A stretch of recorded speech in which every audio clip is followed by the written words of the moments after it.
কিন্তু কেই কালপুরুষ, আর কেনই বা সে আমাদের মধ্যে থাকে?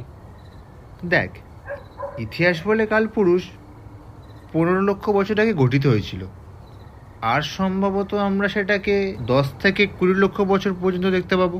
আর আর দেখ, পৌরাণিক গল্পে লেখা আছে শিকারের দেবী আর্টামিস এবং চাঁদ কালপুরুষের প্রেমে পড়ে আকাশকে আলোকিত করা বন্ধ করে দেয়।